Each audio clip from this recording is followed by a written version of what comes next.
Yan mga idol, oh, nakita nyo ba? Yan, nakatap. Ganyan na paglalagay niyan. Okay, video, ayan naman, picturean mo. Ayan naman, hindi na. Yan, T. Yan, T mga idol. Yung katabi niya may guhit na mahaba. Yan, dyan may tatapat mga idol. Yan, ganyan lang. Yung dati parang may kumibigil na. Parang mahina dati. Yan. Yan.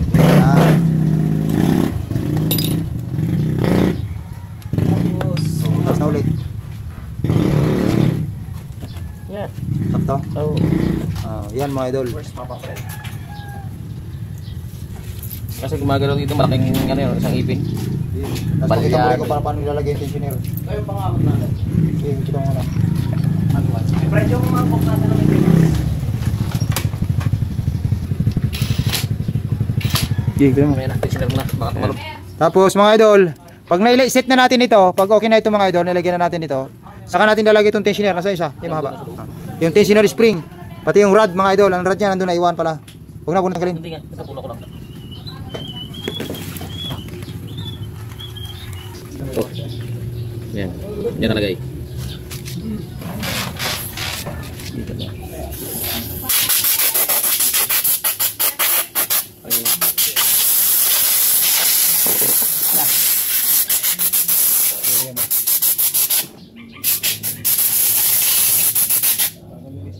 May washer to ha. Dito. Field washer.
Sound check.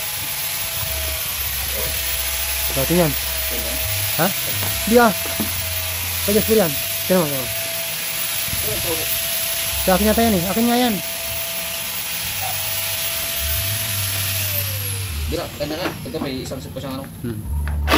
May isang switcher ng radio.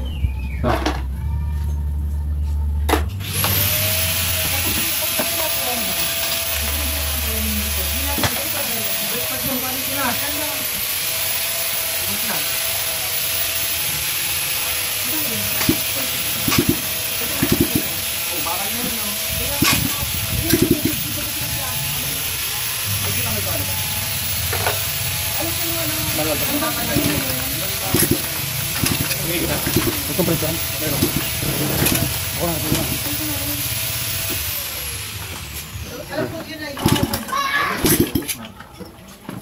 Bilang siyan.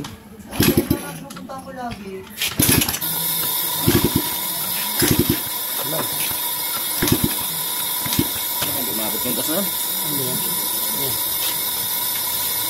Tutang. Hindi na umabot. Hindi ba ka barang bilang? Matakangan yun.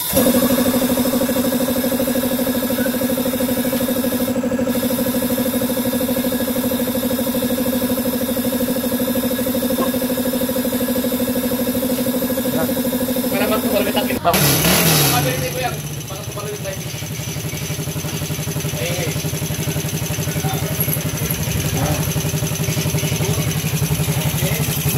T-shirt ko yung napakita mo.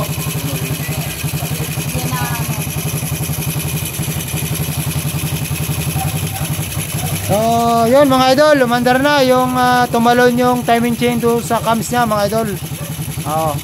Ilang naging problema, tapos singaw mga idol yung barbula.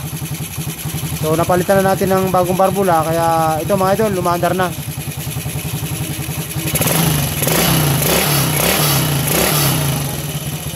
Mga idol. Yan lang mga idol, maraming salamat.